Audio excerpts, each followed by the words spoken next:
Hi everyone, welcome back to English Unlocked. I'm Alex, and today we are going to talk about something very important. We are going to talk about fluency. Real, natural, everyday English fluency. Maybe you know a lot of grammar rules. Maybe you can read English books. Maybe you can understand movies. But when you open your mouth to speak, nothing comes out. Your mind goes blank. You feel nervous. You feel stuck. This is called the language barrier, and today I want to help you break it. Not with more grammar, not with more rules, but with simple practical steps that you can start using today. Maybe this sounds familiar to you. You study English for years. You know hundreds, maybe thousands of words. You understand grammar tables. But when a real person asks you a simple question like, "How was your weekend?" your brain freezes. You search for words. You feel your heart beating faster. And by the time you find the right sentence, the conversation has already moved on. This happens to so many learners all around the world. And I want you to know, it's not because you are bad at languages. It's not because you don't have talent for English. It's simply because speaking is a completely different skill from reading or listening, and it needs its own type of practice. Today, we're going to fix this, together, step by step. So relax, get comfortable, and let's begin. The first big idea is this: English is not a subject. English is a skill. Think about it like riding a bike, or cooking, or playing the guitar. You don't learn these things by reading a book. You learn them by doing them every single day. And speaking English works exactly the same way. If you only study grammar books, you will know a lot about English, but you will not be able to speak English. To speak, you need practice. Real practice. Every day. Okay, let's start with strategy number 1. Start small. Many learners make a big mistake. They want to speak perfectly right away. They want to build long, complex sentences, full of beautiful grammar. But this is too much. Too soon. It's like trying to run a marathon on your first day of training. You will get tired, you will get frustrated, and you might give up. So start small. Very small. Use simple phrases to talk about your daily actions. For example, when you wake up, say, "I wake up." When you drink coffee, say, "I drink my coffee." When you open the window, say, "I open the window." Simple. Short. Easy. Let's practice together right now. Repeat after me, out loud. I wake up. I drink coffee. I open the window. I brush my teeth. I get dressed. Good job. Did you notice something? These sentences are not difficult. You already know these words. The goal here is not new vocabulary. The goal is speed and comfort. You want your mouth to get used to making English sounds. You want your brain to get used to thinking in short English phrases without stopping, without translating, without stress. When you start small, you remove the fear of mistakes. Because these sentences are so simple, you almost cannot make a mistake. And this builds your confidence. Slowly, step by step, your confidence grows. And with more confidence, you can add more words. You can make your sentences a little bit longer. For example, from "I drink coffee," you can move to "I drink coffee every morning." Then to "I drink coffee every morning before work." You are adding little by little, building up like blocks. This is much better than trying to build a huge sentence from nothing. Remember this idea. Small steps every day are better than one big step once a week. Let's do a little more practice with this idea because repetition really helps it stick. Think about your morning routine right now in your head. What do you do first? Maybe you turn off your alarm. Say it. I turn off my alarm. Maybe you make your bed. Say it. I make my bed. Maybe you check your phone. Say it. I check my phone. You see, you can build a whole simple story about your morning using only short, easy sentences. This is exactly the kind of speaking practice that builds real fluency, slowly and steadily. Here's another helpful tip. Choose 5 simple verbs today. For example, eat, walk, open, close, and drink. Then, make one short sentence with each verb about your own life. I eat breakfast. I walk to the bus stop. I open my laptop. I close the door. I drink water. 5 simple sentences, 5 small pieces of real practice. Do this exercise every day with different verbs, and you will be amazed at how much more comfortable your mouth becomes with English sounds. Now let's move to strategy number 2. Bring English into your everyday life. This is a powerful idea, and I want you to really understand it. Most people study English only in a classroom or only with an app for maybe 30 minutes a day. Then they close the app and English disappears from their life until tomorrow. This is a problem because English becomes just another school subject, like history or math. It doesn't feel real, it doesn't feel useful, but what if you could use English all day long, not studying it, using it, living with it? Here is how you can do this. Start describing your day in English, in your head, or even out loud if you are alone. When you cook, say the actions in English. I am cutting the vegetables. I am boiling the water. The soup smells good. When you clean your house, say, I am washing the dishes. I am cleaning the floor. This room looks better now. When you are on your way to work or school, describe what you see. I see a red car. The weather is cloudy today. There are many people on the street. I am a little tired this morning.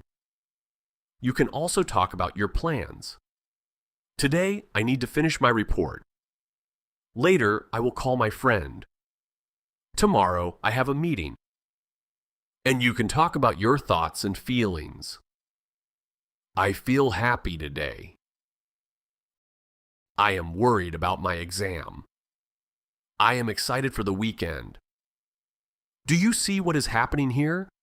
English stops being a school subject. It becomes a tool for real life, real thoughts, real communication. You are not memorizing a textbook dialogue about a stranger buying tickets at a train station. You are talking about your life, your coffee, your walk to work, your real feelings. This method also solves another big problem. Many learners know a lot of textbook English, but they don't know how to talk about their own daily life. They can describe a fictional character's holiday, but they cannot describe their own morning routine in English. By practicing your real life in English every single day, you fill this gap. Try this today. When you finish this video, walk around your home and describe 5 things you are doing in English out loud. It feels strange at first. That's normal. Everyone feels a little strange in the beginning. But after a few days, it will feel natural. Let me share a few more examples so this idea is really clear. Imagine you are getting ready in the morning. You could say, I am brushing my hair. I am putting on my shoes. I am checking the time. At lunch, you could say, this soup is delicious. I am a little hungry today. I need more salt. In the evening, before bed, you could say, I am tired now. I am turning off the lights. Tomorrow will be a good day. Notice how natural these sentences sound. They are not complicated. They don't need advanced grammar. They simply describe your real life in real time. And this is exactly why this method works so well. It connects English directly to your everyday experience, instead of keeping it locked inside a textbook. You can even turn this into a fun little game. Choose 1 hour of your day, maybe the hour after you wake up, or the hour before dinner, and try to narrate everything you do during that hour in English, like a quiet commentator describing your own life. At first, you will pause a lot, and that's completely fine. Over time, the words will come more and more easily, and your descriptions will flow much more smoothly. Let's move to strategy number 3. Accept your mistakes. This might be the most important idea in this whole video. So please listen carefully. Mistakes are not your enemy. Mistakes are your teacher. Every single person who speaks a second language fluently made thousands and thousands of mistakes before reaching that level. Thousands. There is no other way.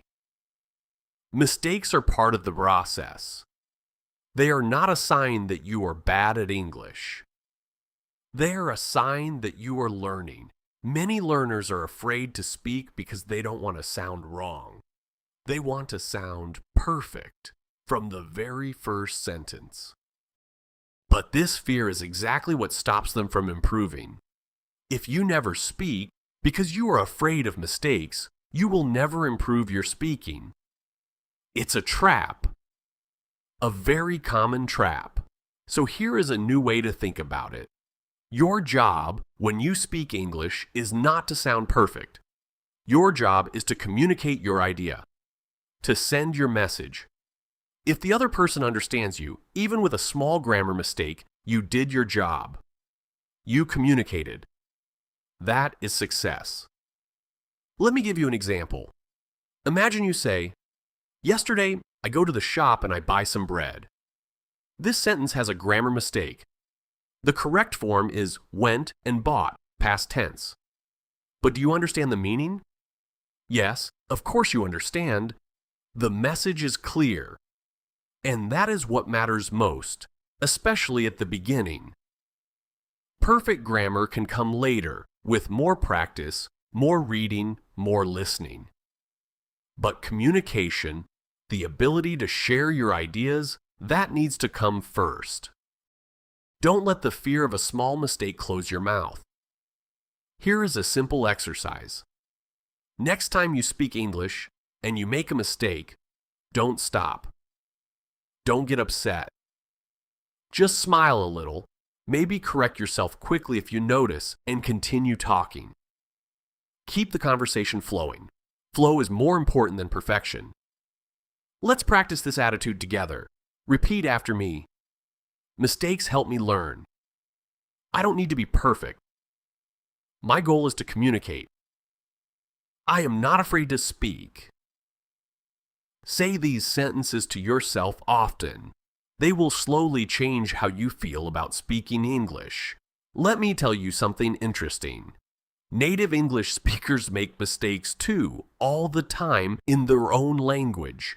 They use the wrong word sometimes. They forget what they wanted to say. They repeat themselves. This is completely normal in human communication in any language. So why should you expect yourself to be perfect in a language you are still learning? Here's a helpful way to think about it. Imagine a small child learning to walk. The child falls down again and again. But nobody says the child is failing. Everybody understands that falling is simply part of learning to walk. Speaking a new language works the same way. Every mistake you make is actually a small step forward, not backward, because each mistake teaches your brain something new, something it will remember next time. So, the next time you feel embarrassed about a mistake, try to pause for just a second and remind yourself, this is normal. This is part of the process.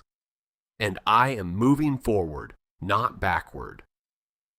This simple shift in thinking can make a huge difference in how comfortable you feel speaking English. Now, strategy number 4. Try to think in English. This is a more advanced skill, but it's incredibly powerful, so let's talk about it. Many learners have this habit.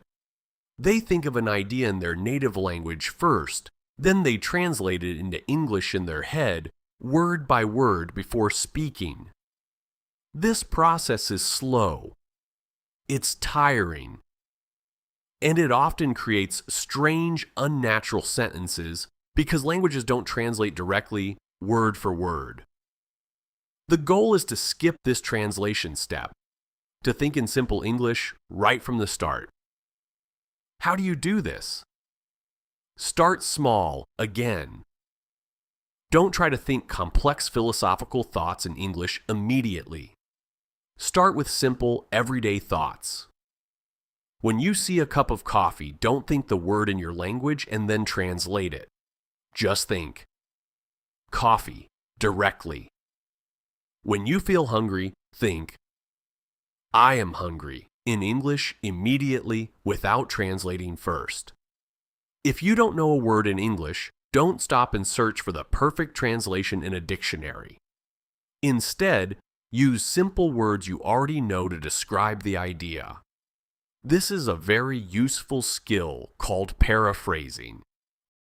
For example, if you forget the word umbrella, you can say, the thing you use when it rains, to stay dry. It's not perfect, but people will understand you immediately, and the conversation continues. Let's practice paraphrasing. Imagine you forget the word fridge. What can you say instead? You could say, the machine in the kitchen that keeps food cold. See? You found a way to communicate without stopping the conversation, without translating. This skill, thinking directly in English and describing things you don't know, will make your speech much faster, much smoother, and much more natural. It takes practice, but every day you will get a little bit better. A great exercise for this. Choose 10 minutes every day and try to think only in simple English during this time. Look around your room and label things in English in your mind. Chair, window, book. Then build simple thoughts. The chair is next to the window. I like this book. Slowly extend this time. 10 minutes becomes 20. 20 becomes an hour. Eventually, English thinking becomes automatic. Let's practice paraphrasing a little more, because it's such a useful skill. Imagine you forget the word scissors. What can you say instead? You could say, the tool you use to cut paper. Imagine you forget the word alarm clock. You could say, the thing that wakes you up in the morning with a sound. Imagine you forget the word raincoat. You could say, the clothes you wear when it rains to stay dry. Do you see the pattern here? You don't need the exact word to communicate your idea clearly. You simply need to describe the function, the purpose, or the appearance of the thing. This skill will save you again and again in real conversations when your mind suddenly goes blank on a specific word. Instead of panicking or stopping the conversation, you simply describe around the word and keep talking. A fun exercise. Look around the room you're in right now. Choose 3 objects. Now, without saying their name, describe each one in a simple sentence, as if the person listening to you doesn't know the word either. This trains your brain to think flexibly in English, which is exactly the skill you need for real natural conversation. Now let's move to strategy number 5. Talk to yourself. I know this might sound funny, but trust me, This is one of the best tools you have, especially if you don't have a partner to practice speaking with. Talking to yourself in English out loud gives your mouth and your brain real practice, without any pressure, without any judgment. Nobody is listening. Nobody is correcting you. It's just you in the English language. Here is how to do it. Stand in front of a mirror. Look at yourself and start talking about anything. Your day, your plans, your opinion about a movie you watched. It doesn't matter what topic you choose. What matters is that you are speaking continuously in English out loud. Using a mirror is especially helpful because you can see your own mouth movements. You can notice how you form English sounds, which can be quite different from your native language. This helps improve your pronunciation naturally, just by watching and adjusting. Another great tool is your phone. Record yourself speaking English for 2 or 3 minutes about any topic. Then, listen to the recording. This can feel a little uncomfortable at first. Many people don't like hearing their own voice, but it's incredibly useful. You will notice things you want to improve. Maybe you repeat certain words too much. Maybe you pause too often.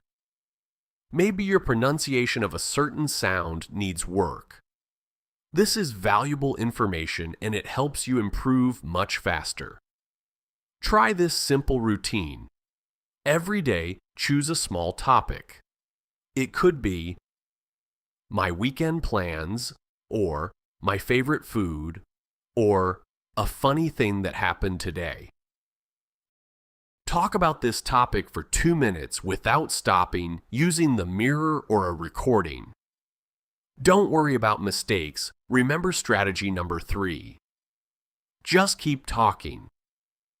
Over time, this habit builds real fluency. It builds comfort with your own voice speaking English. And it prepares you for real conversations with real people, because you have already had so much speaking practice, even without a partner. You can also make this more interesting by imagining a conversation. Pretend you are meeting a new friend for the first time and imagine both sides of the conversation. Ask yourself a question out loud. What do you do for work? Then answer it out loud as if you were the other person. I work as a teacher. What about you? Then respond again in your own voice. This might feel a little silly at first, but it's an excellent way to practice the natural back and forth rhythm of real conversation, completely on your own, whenever you want, wherever you are. Some learners even like to describe photos or pictures from their phone out loud as extra speaking practice. Look at a photo from last week and describe it in simple English. This is a picture of my dinner. The food looks tasty. I was with my friends that evening. Small descriptions like this add up to real valuable speaking time every single day. Now, strategy number 6. Be consistent. Make it a habit. This idea connects everything we've talked about so far. Consistency is more important than intensity. Let me explain what this means. Imagine 2 learners. The first learner studies English for 2 hours once a week on Sunday. The second learner studies English for just 10 minutes every single day. Who do you think will improve faster? The second learner. 10 minutes a day, every day. Why? Because language learning is about building habits, building connections in your brain, and this needs repetition, spread out over time. When you study for 2 hours once a week, your brain forgets a lot of information between sessions. But when you practice a little every day, the information stays fresh, the habit becomes strong, and English slowly becomes part of your normal life. not a separate, stressful task you do once a week. So here's my advice. Don't aim for perfect long study sessions. Aim for small, consistent habits. 10 minutes of speaking practice every morning. 5 minutes of describing your day every evening. A short conversation with yourself every day using the mirror method. Make these small habits so easy, so simple that you cannot say no to them. 10 minutes is not a lot. Anyone can find 10 minutes in their day. But over a month, 10 minutes a day becomes 5 hours of practice. Over a year, it becomes 60 hours. That is real significant progress built from small, consistent actions. A useful tip: connect your English practice to something you already do every day. For example, practice speaking English while making your morning coffee. Or describe your day in English while walking your dog or during your commute. When you connect a new habit to an old habit, it becomes much easier to remember and maintain. Let's practice a small phrase together. Repeat after me. Small steps every day lead to big results. Remember this sentence. Say it to yourself when you feel like skipping a day of practice. Consistency beats intensity every single time. Let me give you one more practical tip for building this habit. Try using small reminders. You could put a small note on your bathroom mirror saying, "Speak English."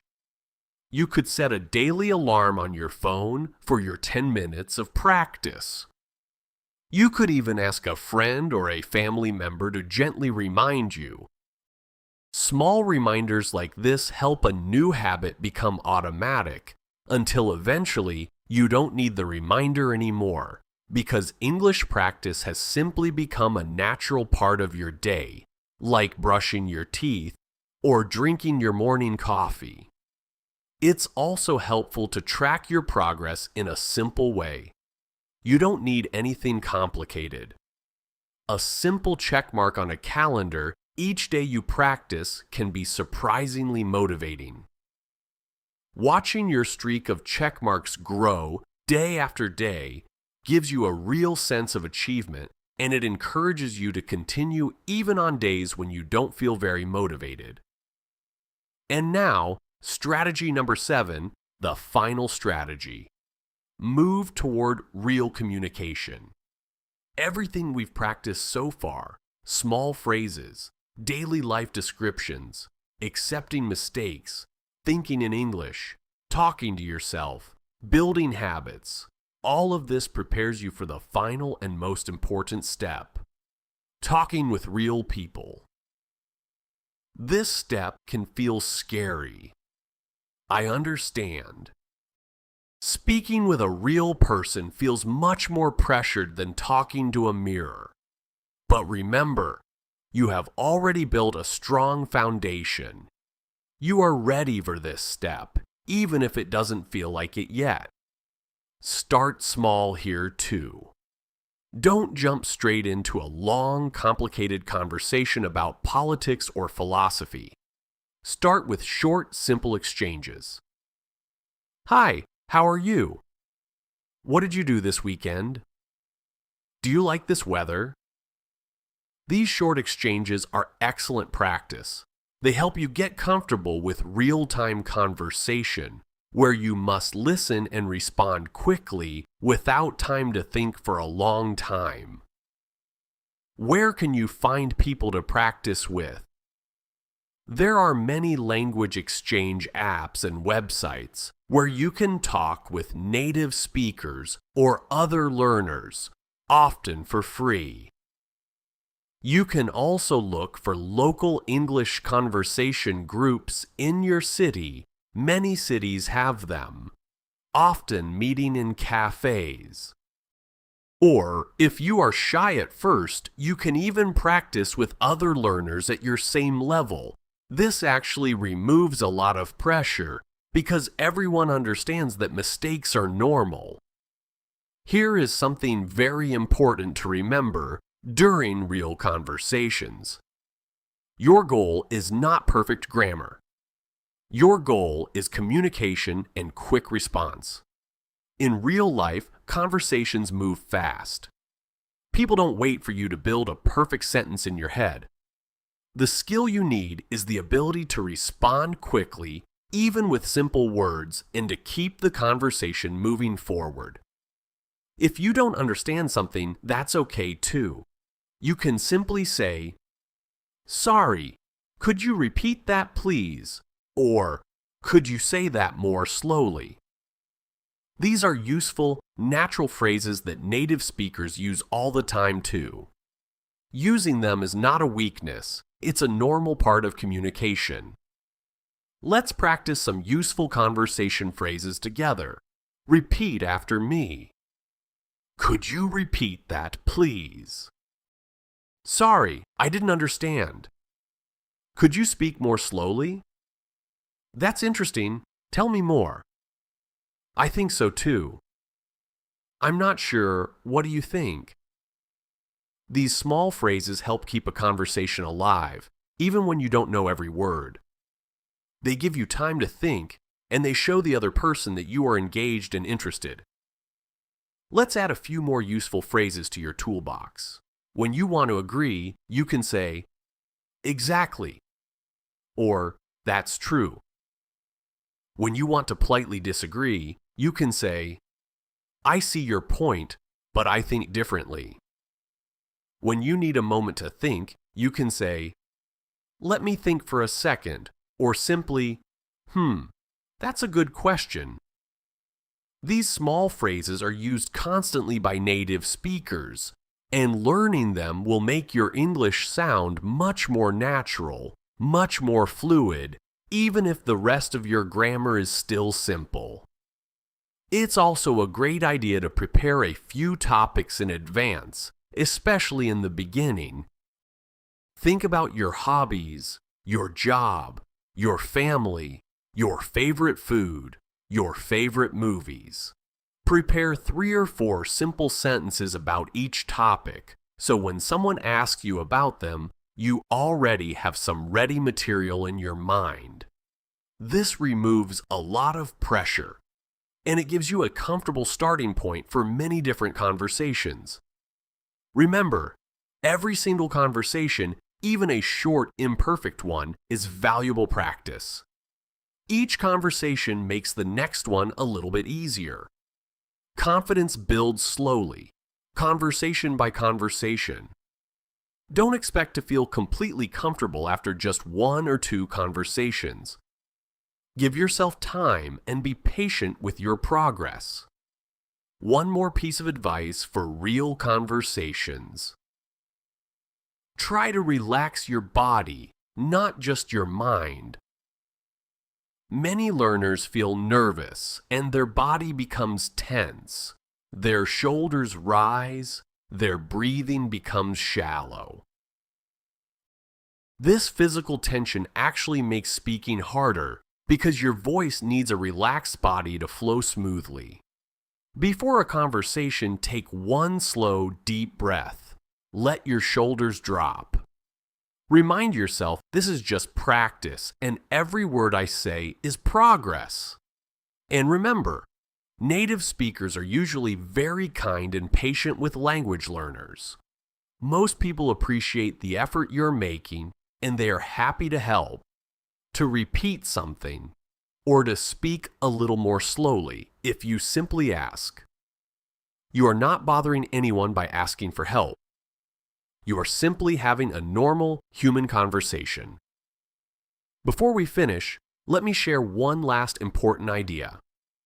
Be patient and kind with yourself during this whole journey.